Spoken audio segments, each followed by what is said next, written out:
Radio Kita TV, televisi keluarga Islami. A'udzu billahi minasy syaithanir rajim. Bismillahirrahmanirrahim.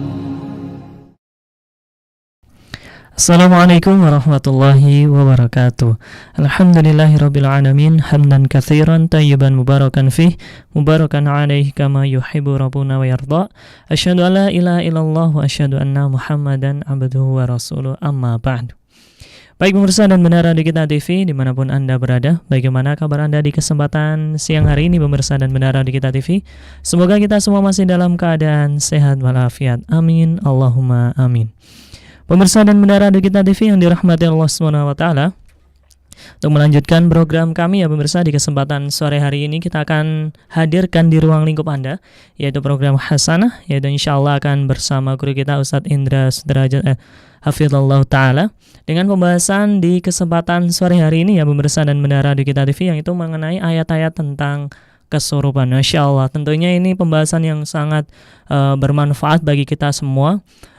Barangkali di antara kita yang mempunyai rasa-rasa tidak enak di dalam rumahnya ataupun banyak masalah di dalam keluarga, nantinya pemirsa dan pendengar Radio Kita TV dapat berkonsultasi bersama Ustaz langsung, pemirsa dan pendengar Radio Kita TV. Dan alhamdulillah di kesempatan sore hari ini ya pemirsa, kita akan hadirkan secara live, yaitu bersama guru kita Ustaz Indra Sudrajat Hafizallahu Ta'ala, yang insya Allah akan kita dengarkan dan juga kita saksikan mengenai ayat-ayat tentang kesurupan di kesempatan sore hari ini. Pemirsa dan pendengar Radio Kita TV yang dirahmati Allah Subhanahu wa taala, di kesempatan sore hari ini kita akan hadirkan untuk dua sesi ya pemirsa. Untuk sesi yang pertama kita akan hadirkan untuk sesi pembahasan materi yang insyaallah akan disampaikan oleh guru kita Ustadz Indra Sudrajat Hafizallahu Ta'ala. Kemudian sesi yang kedua kita akan hadirkan untuk sesi tanya jawab atau sesi interaktif bagi pemirsa dan pendengar Radio Kita TV yang ingin berinteraktif di kesempatan sore hari ini. Pemirsa dapat mengirimkan melalui layanan WhatsApp kami di 0852 10943 943, atau bagi pemirsa dan pendengar Radio Kita TV yang ingin berinteraktif secara langsung melalui layanan telepon kami, pemirsa dapat mengirimkannya di 0231 488 281. Masya Allah pemirsa dan pendengar di Kita TV dimanapun Anda berada, pada kesempatan sore hari ini alhamdulillahirabbil alamin, guru kita Ustadz Indra Sudrajat Hafizallahu Ta'ala dapat hadir pemirsa di ruang lingkup kita, yang akan insya Allah kita akan saksikan dan juga dengarkan tausiah dari beliau, yaitu mengenai ayat-ayat tentang ruqyah ataupun kesurupan. Untuk itu kita sapa Ustadz terlebih dahulu pemirsa. Assalamualaikum warahmatullahi wabarakatuh Ustadz. Waalaikumsalam warahmatullahi wabarakatuh. Bagaimana Ustadz kabar Ustadz di kesempatan sore hari ini Ustadz? Sehat alhamdulillah. Alhamdulillah Ustadz. Semoga kita juga doakan Ustadz, semoga Ustadz dan juga keluarga senantiasa Allah Subhanahu wa taala memberikan kesehatan. Amin, Allahumma amin. Baik pemirsa dan pendengar Radio Kita TV dimanapun Anda berada, kita akan hadirkan ya pemirsa saat lagi, yaitu mengenai sesi yang pertama, yaitu sesi penyampaian materi yang insya Allah akan disampaikan oleh guru kita Ustadz Indra Sudrajat Hafizallahu Ta'ala. Kepada Ustadz kami persilakan Ustadz. Bismillah. Innal hamdalillahi nahmaduhu wa nasta'inuhu wa nastaghfiruhu wa na'udzu billahi min shururi anfusina وسيئات أعمالنا من يهده الله فلا مضل له ومن يضلل فلا هادي له أشهد أن لا إله إلا الله وحده لا شريك له وأشهد أن محمدا عبده ورسوله لا نبي بعده نصلي ونسلم على حبيبنا مصطفى محمد صلى الله عليه وسلم wa ala alihi wa ashabihi wa man tabi'ahum bi ihsanin ila yaumil qiyamah, thumma ma ba'd. Para pemirsa Radio Kita TV yang semoga Allah Subhanahu wa taala muliakan, rahimani wa rahimakumullah, hadani Allah iyak. Kita teringat dengan sabda Nabi dan perkataan Nabi bahwa setiap penyakit yang diturunkan oleh Allah, yang didatangkan oleh Allah di atas muka bumi ini, pasti ada obatnya. Dan tentu setiap perkara kesulitan yang ditimpakan oleh Allah kepada para hambanya, sudah barang tentu ada solusi kemudahan yang Allah berikan kepada para hambanya. Dan di antara salah satu hal yang barangkali kita sering bertanya-tanya tentang bagaimana mereka yang mengidap atau menderita gangguan kesurupan sebagai akibat jin yang masuk ke dalam tubuh hamba tersebut. Jin yang masuk ke dalam tubuh hamba tersebut. Maka tentu sudah barang pasti Allah pun menurunkan obat, ya, atau menurunkan penawar di dalam gangguan-gangguan tersebut, yaitu penawar-penawar atau obat-obat yang datang dari Allah Subhanahu wa taala berupa ayat-ayat Al-Qur'an ataupun zikir-zikir yang diajarkan oleh Nabi Muhammad sallallahu alaihi wasallam. Dan tentu kita akan melihat bagaimana Rasulullah sallallahu alaihi wasallam senantiasa berlindung diri kepada Allah dari gangguan-gangguan syaitan dan dari perkara-perkara kesurupan, ya. Di antara salah satunya adalah doa Rasulullah yang ini termaktub di dalam kitab tafsir Ibnu Katsir, ya, di mana Al-Imam Ibnu Katsir menukil satu doa yang senantiasa dibaca oleh Rasulullah SAW ketika hendak melaksanakan salat, yaitu tepatnya ketika berta'awudz, membaca perlindungan diri kepada Allah, yaitu a'udzubillahi minasyaitonirrajim. Dan di antara salah satu doanya setelah beliau mengucapkan a'udzubillahi minasyaitonirrajim, Allahumma inni a'udzubika minasyaitonirrajim wa hamzihi wa nafthihi wa nafthihi, ya. Rasulullah sallallahu alaihi wasallam berlindung diri dari setan yang terkutuk, kemudian dari hamz, nafkh, dan juga nafas. Ya, ini empat perkara yang Rasulullah SAW berlindung diri ketika Rasulullah SAW membaca ta'awudz, baik di luar salat ataupun di dalam salatnya. Di antara salah satunya yaitu tadi minasyaitonirrajim, berlindung diri dari gangguan setan yang terkutuk, wa hamzihi, dan hamaznya, juga nafkhihi, sufa nafakhnya, dan juga nafthihi, yaitu nafathnya. Kita akan sedikit menerangkan bahwa arti nafakh dan nafas adalah perkara, dan hamaz, ya. Hamaz dan nafakh ini disatu artikan yaitu al-mautah. Al-mautah itu ketidaksadaran diri seseorang sebagai bentuk adanya gangguan jin, yaitu berupa kesurupan. Ketidaksadaran dirinya sebagai akibat jin mempengaruhi akal pikirannya yang masuk ke dalam tubuhnya. Yang inilah yang kita sebut dengan fenomena kesurupan, bahkan sampai kepada kata gila, ya, sampai pada kata gila. Nah, ini Rasulullah sallallahu alaihi wasallam berlindung diri dari perkara ini. Kemudian juga nafas, ya, nafas yaitu di antara salah satu makna daripada kata nafas itu adalah kesombongan, ya, adalah kesombongan. Maka dari itu Rasulullah sallallahu alaihi wasallam meminta perlindungan diri kepada Allah.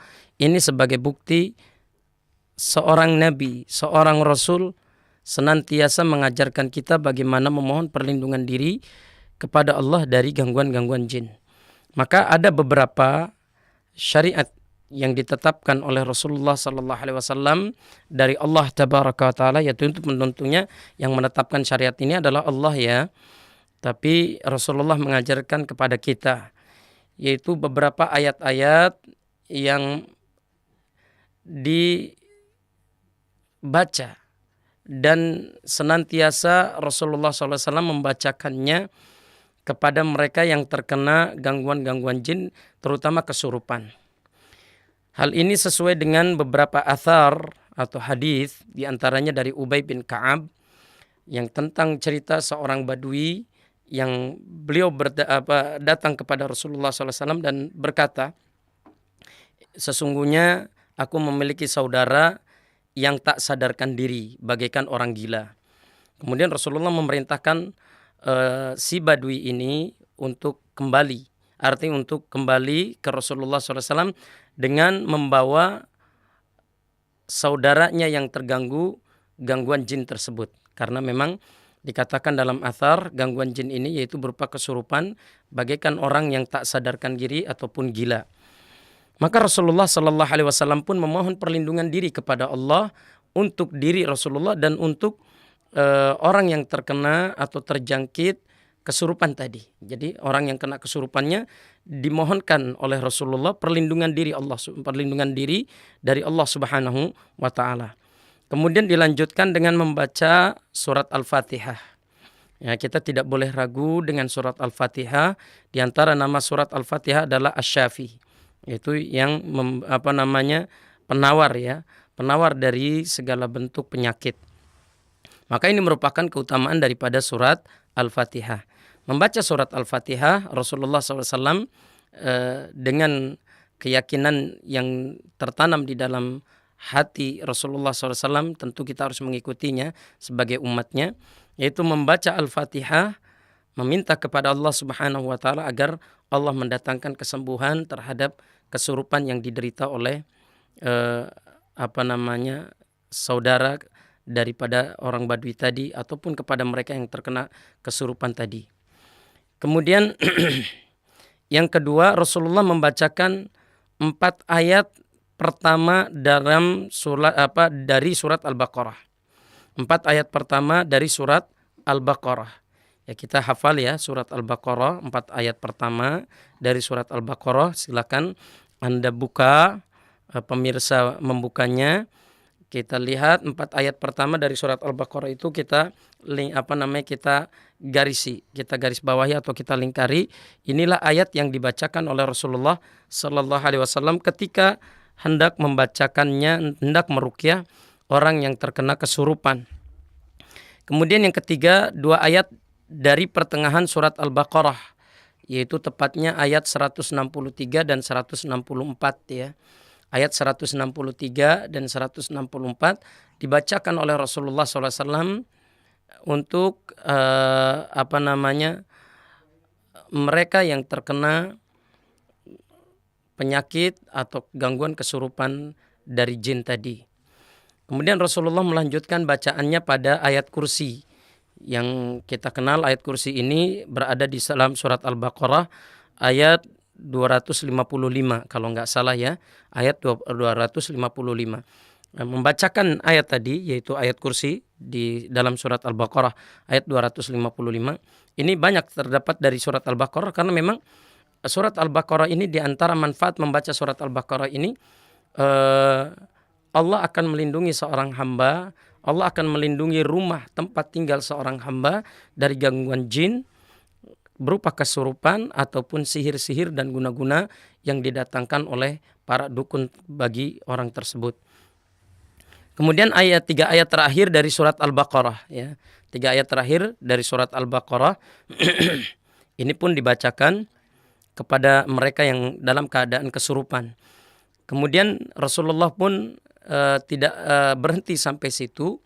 Rasulullah membacakan 1 ayat dari surat Ali Imran, yaitu 1 ayat dari surat Ali Imran, tepatnya ayat ke-18 ya. Silakan para pemirsa mencatatnya, barangkali ini sangat penting atau perlu untuk diketahui bagaimana Rasulullah Sallallahu Alaihi Wasallam meruqyah seseorang. Kemudian Rasulullah Sallallahu Alaihi Wasallam pun membacakan surat Al-A'raf ya, ayat 54 hingga 56, yaitu surat Al-A'raf ayat 54 sampai 56. Itu pun Rasulullah SAW membacakan kepada mereka yang terkena kesurupan tadi.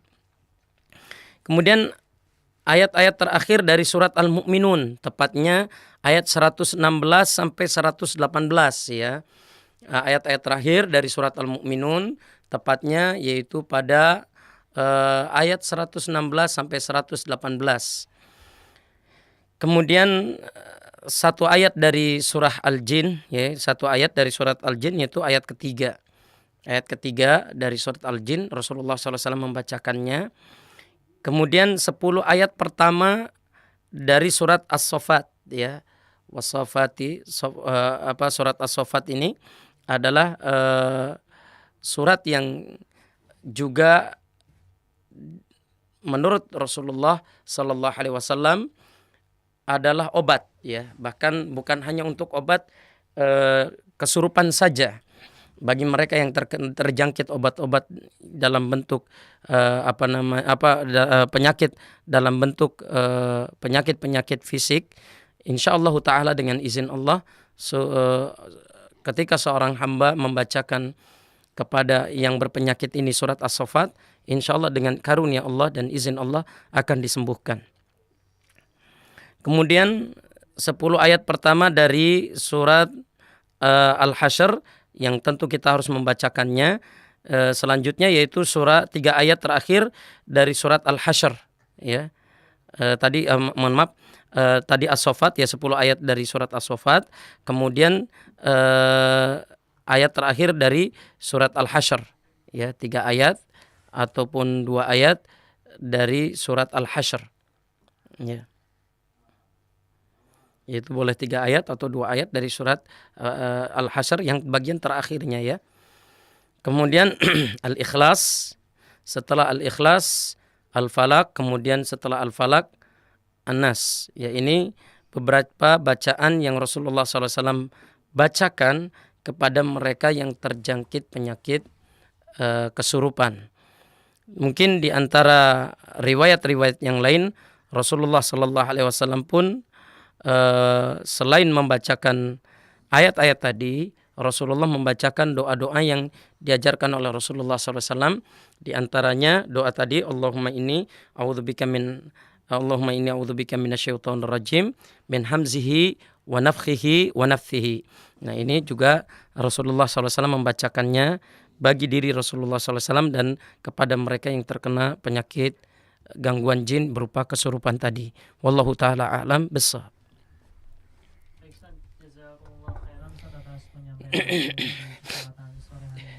Semoga dapat bermanfaat bagi kita semua dan kita dapat mengambil faidah-faidah ilmu yang telah Ustadz sampaikan mengenai ayat-ayat tentang kesurupan. Baik pemirsa dan pendengar Radio Kita TV dimanapun Anda berada, saat lagi kita akan memasuki di sesi yang kedua.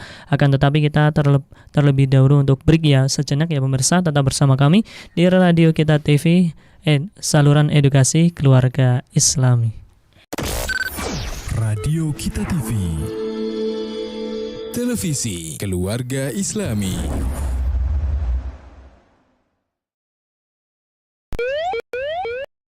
Assalamualaikum teman-teman Radio Kita TV. Kalian punya bakat apa nih? Bisa ngaji? Bisa doa-doa sehari-hari? Bisa hadis? Kalau kalian bisa salah satunya, wes tunggu ya video kiriman penampilan kalian dengan format video landscape dan maksimal durasi 5 menit ya. Video yang teman-teman buat bisa dikirimkan melalui WhatsApp ke nomor 0852 10 943 943. Oh iya, jangan lupa ya disertai nama lengkap, umur, dan asal kota. Video yang kalian kirimkan insya Allah akan segera ditayangkan setiap hari pukul 5 sore di Radio Kita TV. Wes tunggu loh. Jazakumullahu khairan. Wassalamualaikum warahmatullahi wabarakatuh.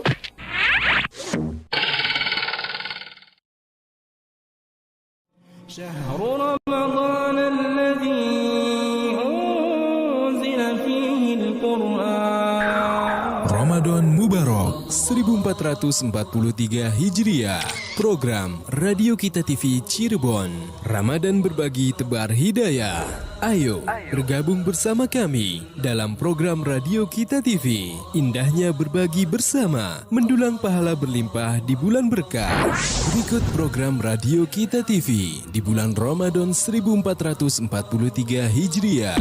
Hafiz Ramadan, 200 peserta, pelatihan aktivis dakwah, tebar 1000 mushaf Al-Quran, tebar 1000 buku risalah puasa Nabi, tebar 1000 sajadah, berbagi 100 dus kurma, takjil on the road, 500 porsi, rumah layak huni, zakat mal, yatim dan duafa, dan fisabilillah. Ramadan ceria, pengadaan parabola TV dakwah, 50 unit untuk pondok pesantren, mobil cinta untuk dakwah, pengadaan 10 perangkat komputer multimedia dakwah, pengadaan studio Radio Kita TV. Salurkan donasi terbaik Anda melalui rekening Bank Syariah Indonesia.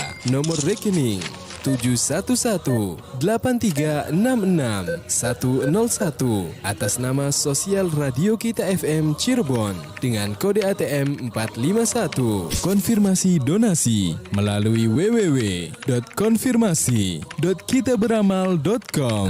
Mari berlomba menebar hidayah di bulan berkah. Radio Kita TV, televisi keluarga Islami.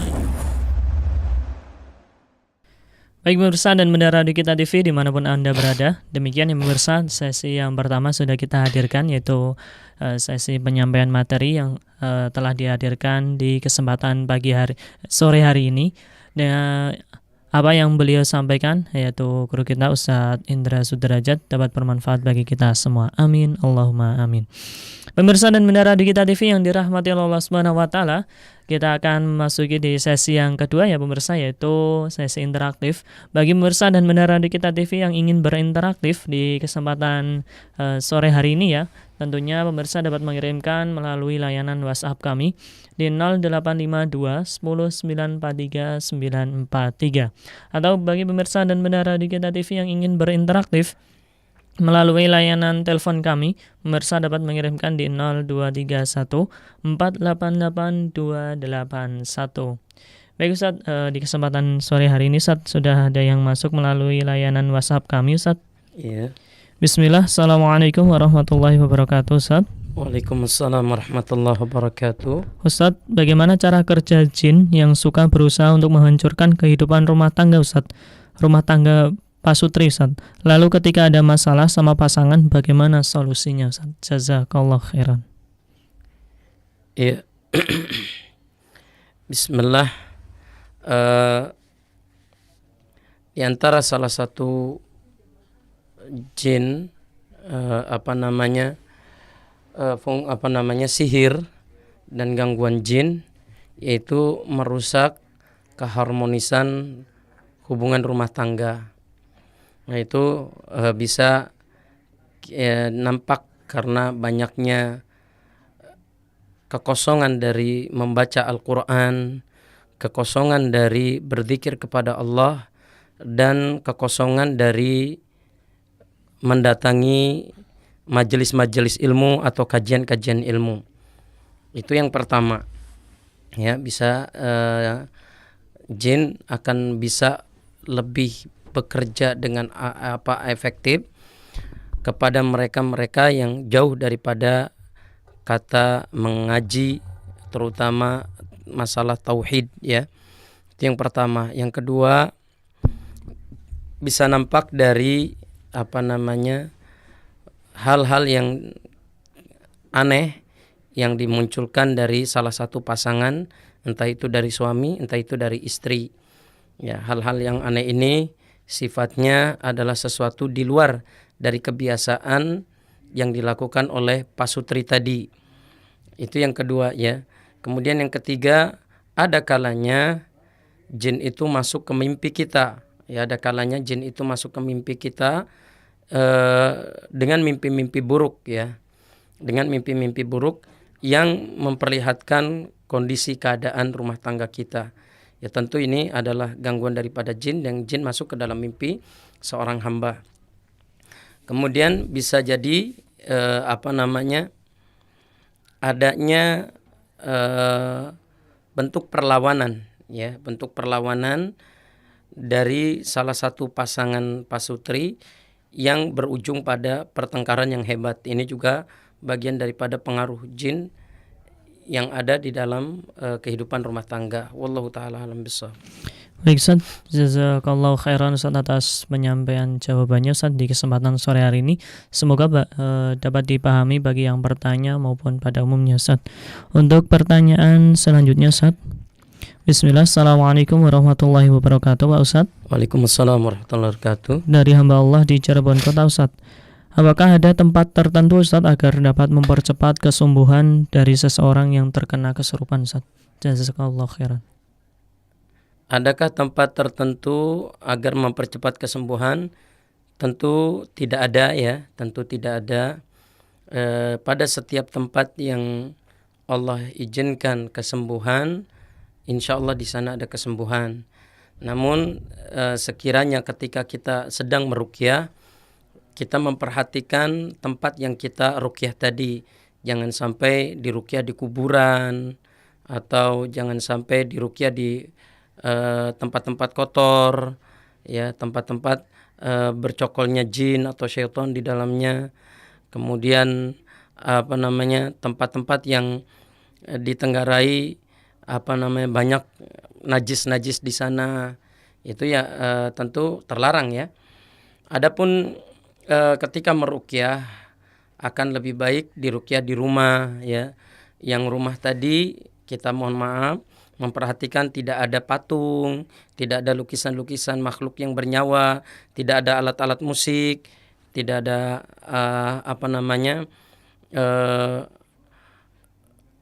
kita katakan nyanyian-nyanyian dan lagu-lagu di dalam rumah tersebut, sehingga akan sangat efektif ruqyah, akan sangat efektif seorang yang meruqyah di dalam rumah yang dalam kondisi seperti tadi. Artinya rumah tadi kondusif untuk kita melakukan ruqyah. Kemudian juga selain rumah bisa jadi di masjid, ya. Itu pun akan lebih efektif lagi, karena memang di sana tempat ibadahnya kaum muslimin dan sebagainya. Namun secara khusus bahwa tempat-tempat tadi harus menjadikan syarat mutlak seseorang meruqyah orang yang terkena kesurupan, tentu tidak ada nas atau tidak ada dalil yang menunjukkan hal yang demikian. Sehingga dimanapun kita meruqyah, dimanapun kita mengobati, dimanapun kita membacakan ayat-ayat ruqyah, selama tempat tadi bukan tempat yang terlarang seperti kuburan, toilet, kemudian atau tempat-tempat yang di sananya bercokol-cokol najis yang banyak, maka tak mengapa seorang melakukan ruqyah tadi. Wallahu ta'ala bishawab. Nah Ustaz, jazakallahu khairan Ustaz atas jawabannya di kesempatan sore hari ini. Semoga dapat dipahami bagi yang bertanya maupun pada umumnya Ustaz. Untuk pertanyaan selanjutnya Ustaz, masih melalui layanan WhatsApp kami Ustaz. Bismillah, Assalamualaikum warahmatullahi wabarakatuh Ustaz. Waalaikumsalam warahmatullahi wabarakatuh. Ustaz izin bertanya, Ustaz susah bangun ketika sholat subuh itu, apakah termasuk dari salah satu godaan jin Ustaz? Dan apakah hal tersebut perlu diruqyah atau bagaimana Ustaz? Jazakallahu khairan. Bismillah. Susah bangun untuk sholat subuh itu bagian daripada lemahnya tauhid kita, lemahnya kesadaran dan keyakinan kita akan betapa pentingnya melaksanakan dan mendirikan salat subuh tepat pada waktunya. Sampai Rasulullah SAW sendiri mengatakan, jika kalian mengetahui keutamaan yang ada di dalam salat subuh, la'ataituha harwalatan. Niscaya kalian akan mendatangi salat subuh ini meski dalam keadaan harwalah, ya, merangkak. Kama qala Rasulullah sallallahu alaihi wasallam tentang hal ini.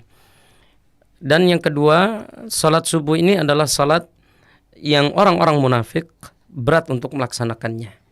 Orang-orang yang punya jiwa kemunafikan, ya, artinya orang-orang yang tumbuh di dalam hatinya kemunafikan akan berat, ya, melaksanakan salat subuh, yaitu yang kedua ya yang perlu kita sadari.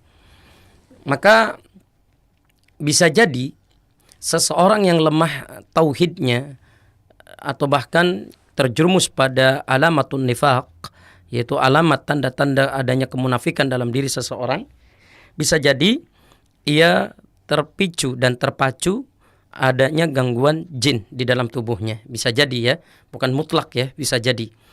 Ya, bisa jadi adanya gangguan jin di dalam tubuhnya.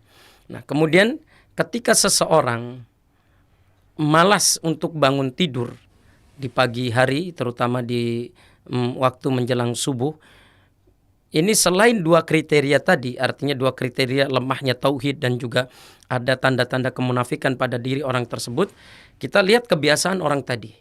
Ya. Jika orang tadi itu terbiasa untuk tidur sampai larut malam, sehingga tidur mendekati waktu subuh yang pada akhirnya dia abaikan sholat subuh, berarti masalahnya bukan pada adanya jin atau tidak. Masalahnya ada pada diri orang tersebut, yaitu di mana orang tersebut lebih sehingga rela meninggalkan perkara-perkara yang wajib dalam agama dan kehidupannya. Maka dari itu Rasulullah SAW bersabda, di antara min husnil islamil mar'i tarkuhu ma la ya'ni. Dari baiknya Islam seseorang yaitu meninggalkan perkara yang tidak berguna buat dirinya. Begadang sampai pada akhirnya menelantarkan salat subuh adalah perkara yang tidak berguna. Jadi sebab yang pertama bisa jadi karena orang ini menyanyiakan waktu dan membuang waktu yang bermanfaat untuk hal yang sia-sia ya. Ini bisa jadi karena faktor itu. Sehingga Rasulullah sallallahu alaihi wasallam bersabda, min husni islamin mar'i tarkuhu ma la ya'ni. Ya, kemudian perkara berikutnya dari dari tanda dia tidak mau bangkit sholat subuh, yaitu bisa jadi karena selain dia tadi begadang, karena dia tidak mementingkan waktu-waktu sholat. Ya, sering menyepelekan waktu-waktu sholat, sehingga waktu sholat dia selalu terlambat, tidak dilaksanakan tepat waktu. Nah, orang-orang yang seperti ini adalah orang-orang yang disebut oleh Allah Subhanahu wa taala, fawailul lil musallin alladzina hum an salatihim sahun. Ya, orang-orang yang lalai ketika mendirikan salatnya. Walaupun dia salat, walaupun dia mendirikan salat, tapi salat tidak tepat pada waktunya. Faya'udzubillah min dzalik ya. Kemudian berikutnya, apakah karena secara mutlak adanya gangguan jin? Kalau secara mutlak ada gangguan jin, tentu tidak ya, tentu tidak. Jadi latar belakangi orang tidak mau sholat subuh tepat pada waktunya, sulit bangun sholat subuh, itu banyak latar belakangnya. Di antara salah satunya, ini bukan ciri yang mutlak tentunya ya, bisa jadi adanya gangguan jin dalam tubuhnya. Sehingga ketika dia terkena gangguan jin, tidak hanya sholat subuh saja dia merasa malas, pada sholat-sholat yang lainnya pun dia malas melakukannya dan enggan untuk menunaikannya atau bahkan lari dari sholat itu sendiri. Wallahu ta'ala alam bishawab. Baik Ustaz, jazakallahu khairan Ustaz atas jawabannya di kesempatan sore hari ini. Semoga dapat dipahami bagi yang bertanya maupun pada umumnya Ustaz. Untuk pertanyaan selanjutnya Ustaz masih melalui layanan WhatsApp kami Ustaz. Assalamualaikum warahmatullahi wabarakatuh. Waalaikumsalam warahmatullahi wabarakatuh. Ustadz, ana hanya hafal surat An-Nas, Al-Falaq, Al-Ikhlas saja Ustadz. Apakah itu cukup untuk meruqyah diri sendiri Ustadz? Karena ada hadis tentang larangan minta ruqyah. Bagaimana mengenai hal tersebut Ustadz? Jazakallahu khairan. Bismillah, menghafal hanya ayat Al-Ikhlas atau surat Al-Ikhlas, Al-Falaq, An-Nas, enggak masalah. Kita rutinkan membaca 3 ayat tadi. Dan tidak mesti hafal. Untuk meruqyah itu tidak mesti hafal. Bisa jadi membaca dengan menggunakan Al-Quran, yaitu kita ambil Al-Quran, kita baca. Tidak mesti hafal. Ya, kita baca Al-Quran, kita ambil Al-Quran, kita baca, tak mengapa. Jadi syarat daripada seorang yang meruqyah itu tidak mesti harus hafal ayat-ayat tadi. Wallahu ta'ala bishawab. Baik Ustaz, jazakallahu khairan Ustaz atas jawabannya. Semoga dapat bermanfaat bagi yang bertanya maupun pada umumnya Ustaz. Untuk selanjutnya Ustaz dari hamba Allah, tidak menyebutkan namanya Ustaz. Bismillah, assalamualaikum warahmatullahi wabarakatuh Ustaz. Waalaikumsalam warahmatullahi wabarakatuh. Pak Ustaz mau tanya, apakah mimpi bisa melihat sebelum terjadinya masa depan itu? Saya sering mimpi Ustaz tentang masa depan. Apa yang harus saya lakukan Ustaz? Jazakallahu khairan. Ya, bismillah. Ada satu bab yang memang menjadi pembahasan para ulama pada setiap kitab-kitab hadis, ya, yaitu ru'yatul manam, yaitu bab tentang mimpi, di mana Allah sendiri yang menyatakan ada mimpi yang kosong yang disebut dengan asghasu ahlam, kemudian ada mimpi yang memiliki tafsir, ya, memiliki tafsir. Dan tentu bagaimana kita menafsirkan mimpi, ada kaidah-kaidah yang ditetapkan oleh para ulama, diantaranya beberapa poin dari Al-Imam Bukhari di dalam kitab Sahih Bukhari, yaitu Fathul Bari. Di dalam kitab Fathul Bari, syarh Sahih Bukhari, itu diterangkan bagaimana kaidah-kaidah menafsirkan mimpi. Itu yang pertama. Yang kedua, bahwa kita tidak boleh larut dengan mimpi. Kita tidak boleh larut dengan mimpi. Mimpi adalah buah daripada tidur. Di saat kita mampu menafsirkannya, maka tafsirkan. Di saat kita tidak mampu menafsirkannya, kita memohon kepada Allah Subhanahu wa taala agar apa yang kita mimpikan, baik masa depan ataupun masa yang telah lalu, adalah sesuatu yang mendatangkan kebaikan-kebaikan untuk diri kita di masa yang akan datang.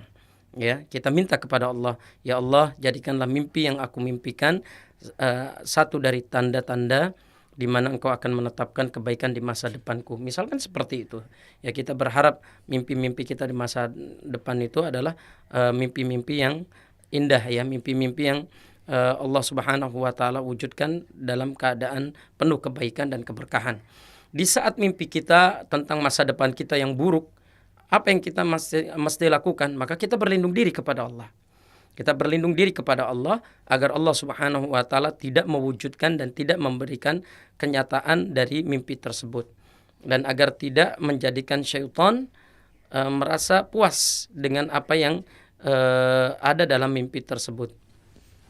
Sehingga Rasulullah SAW bersabda dalam riwayat Imam Bukhari, Rasulullah SAW menyatakan ar-ru'yatus salihah, bahwa mimpi yang indah, ya, ar-ru'ya salihah, yaitu mimpi yang indah, adalah minallah, yaitu dari Allah Subhanahu wa taala. Mimpi yang indah itu dari Allah Subhanahu wa taala. Wal hulumu minasyaitan. Adapun mimpi yang buruk itu datangnya dari syaitan. Wallahu ta'ala bishawab. Nah Ustaz, jazakallahu khairan Ustaz atas jawabannya di kesempatan sore hari ini. Semoga dapat dipahami bagi yang bertanya maupun pada umumnya Ustaz. Untuk pertanyaan selanjutnya Ustaz, masih melalui layanan WhatsApp kami Ustaz yang sudah masuk. Bismillah, assalamualaikum warahmatullahi wabarakatuh Ustaz. Waalaikumsalam warahmatullahi wabarakatuh. Dari hamba Allah di Perum Ustaz. Afwan Ustaz, ana beberapa bulan lalu beli tanah Ustaz dan bangun rumah. Belakangan ini seringkali ada yang aneh Ustaz, seperti di bagian gedung ada berisik-berisik, dan di kamar di setiap siang tembok mengeluarkan air banyak, tapi pas dicek ternyata minyak. Dan setiap bikin makanan itu sehari-hari basi Ustaz dan buluk. Padahal sudah disolatkan dan juga di ngajiin Ustaz. Mohon solusinya Ustaz akan hal tersebut Ustaz. Ya, bismillah. Yang pertama perlu kita tahu bahwa syaitan itu takut dengan manusia. Ya, syaitan itu takut dengan manusia. Jadi kita jangan takut. Ya, tumbuhkan keyakinan kita bahwa Allah Maha Pelindung, Allah bersama orang-orang yang beriman, Allah bersama orang-orang yang meminta. Ketika ada gangguan-gangguan berupa penampakan, berupa suara-suara yang mengerikan, yang membuat bulu kita merinding, maka semaksimal mungkin kita beristighfar, semaksimal mungkin kita meminta ampunan kepada Allah Subhanahu wa taala dan perlindungan. Ya, kita terus membaca ayat kursi. Jika kita sanggup membaca ayat kursi, terus kita bacakan sambil kita meminta pertolongan Allah Allah Subhanahu wa taala daripada gangguan-gangguan jin tadi. Kemudian sebisa mungkin kita meruqyah rumah yang kita dapati tadi ya. Ya, kita pukul bagian-bagian yang ditenggarai ada sesuatu yang aneh. Seperti tadi katanya di temboknya keluar air atau minyak tadi ya. Kita bacakan ayat-ayat ruqyah kemudian kita pukul tembok tadi. Atau hal-hal yang aneh yang ditenggarai di tempat-tempat yang terpencil atau tempat-tempat yang dikosongkan lama pada bangunan tersebut, kita bacakan ayat-ayat ruqyah. Fa insyaallah taala jin itu akan pergi. Baik Ustaz, jazakallahu khairan Ustaz atas jawabannya di kesempatan sore hari ini Ustaz. Untuk pertanyaan selanjutnya Ustaz dari Ibu Nur di Sindangwangi Ustaz. Bismillah, assalamualaikum warahmatullahi wabarakatuh Ustaz. Waalaikumsalam warahmatullahi wabarakatuh. Pak Ustaz, orang yang dimintai ruqyah itu tidak dapat masuk surga, apakah itu dibenarkan Ustaz? Jazakallahu khairan. Bismillah, mungkin pertanyaannya berawal dari hadis Nabi, yaitu pada hadis Ukasyah ketika Nabi Muhammad SAW mengatakan ada 70.000 dari umatku yang akan masuk surga tanpa hisab dan tanpa diazab. Jadi pernyataan ibu ini mungkin agak sedikit keliru, bukan tidak masuk surga ya. Tapi ungkapan Nabi tidak akan masuk surga, dia akan masuk surga tanpa dihisab dan tanpa diazab. Di antara salah satunya siapa mereka? Rasulullah menyatakan wala yastarqun wala yatatayyarun wa ala rabbihim yatawakkalun. Rasulullah SAW menyatakan mereka 70.000 orang yang akan masuk surga tanpa dihisab dan tanpa diazab. Bukan berarti orang yang ketika melakukan salah satu di antara perkara tadi kemudian tidak masuk surga, tidak dipahami seperti itu ya.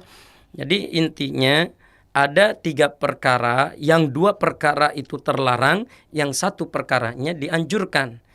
Nah, jika 3 perkara ini ada dalam diri seseorang, maka dia berkesempatan akan masuk surga tanpa hisab dan tanpa azab. Ya.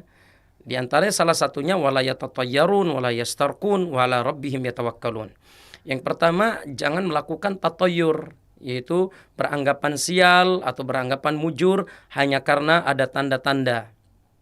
Entah itu dari tanggal lahir, entah itu dari garis tangan, entah itu dari adanya burung, adanya benda-benda tertentu, adanya keadaan-keadaan tertentu ya. Oh, akan masuk kupu-kupu berarti akan datang tamu. Itu tatayur dan itu syirik, dan itu tidak menyebabkan seseorang mendapatkan kesempatan masuk surga tanpa dihisab ya. Bukan berarti enggak masuk surga ya. Mohon jangan disalahpahami.